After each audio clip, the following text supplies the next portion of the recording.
আপনাদের সামনে তুলে ধরছিলাম এবং আরো বিস্তারিত আলোচনা করব। আমাদের সঙ্গে রয়েছেন এই প্রজেক্টের ডিরেক্টর অফ মার্কেটিং বিশ্বদীপ গুপ্ত। প্রথমেই আপনাকে দ্য ওয়ালে স্বাগত জানাই, তারপরে আমার থেকে আপনি আরো ভালো করে বোঝাতে পারবেন দর্শকদের ঠিক কি কি ফ্যাসিলিটি পাওয়া যাবে প্রজেক্টে।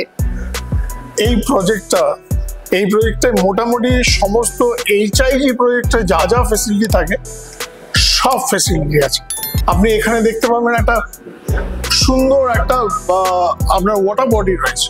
এই ওয়াটার বডি ছাড়া এখানে একটা ক্লাব রয়েছে, ক্লাবের মধ্যে জিম, এছাড়া সুইমিং পুল, কমিউনিটি স্পেস, সমস্ত কিছু যা যা চাই তাই আছে। এছাড়া আপনাদের ব্যাডমিন্টন কোর্টস আছে, অনেক বড় গ্রিনারি রয়েছে। সুতরাং একটা প্রজেক্টে যা যা এক্সপেক্ট করতে পারে সব আছে। মোটামুটি আমরা বলতে 50-এরও বেশি অ্যামেনিটিস এই প্রজেক্টটাতে আছে। অসাধারণ। কিন্তু ব্যাবিলনের ঝুলন্ত বাগানের কথা আমরা ইতিহাসে পড়েছিলাম। এই যে ব্যাবিলনের ঝুলন্ত বাগান এই প্রজেক্টে থাকছে, ঠিক কিভাবে থাকছেন, কোন টাওয়ারে থাকছে একটু যদি বুঝিয়ে দেন। হ্যাঁ, এই দুটি টাওয়ার আপনারা যেটা দেখতে পাচ্ছেন, এই দুটি টাওয়ারকে আমরা বলছি জলসা টাওয়ার। আচ্ছা, এর উপরে আমরা একটা স্কাই গার্ডেন বানাচ্ছি।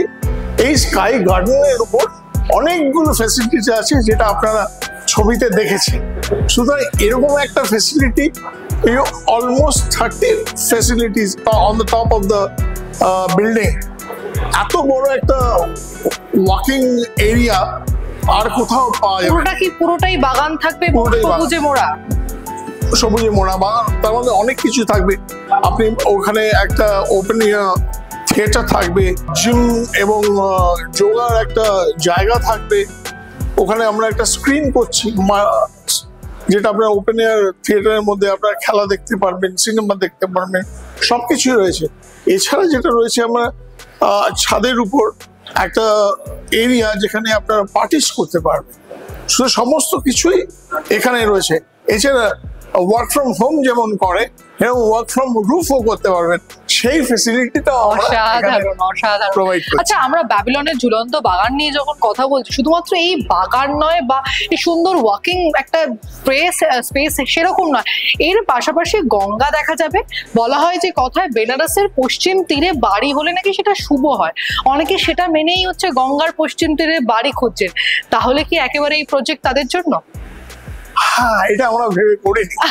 গঙ্গার পশ্চিম তীরে আমরা একটা ভালো জায়গা পেয়েছি। বোটানিক্যাল গার্ডেনও দেখা যায়, একদম বোটানিক্যাল গার্ডেন দেখা যায়। বোটানিক্যাল গার্ডেন জাস্ট এর ঠিক লাগোয়া হচ্ছে B college, Bengal engineering college, যেটাকে এখন IIEST বলা হয়, এবং তারপরেই বোটানিক্যাল গার্ডেন।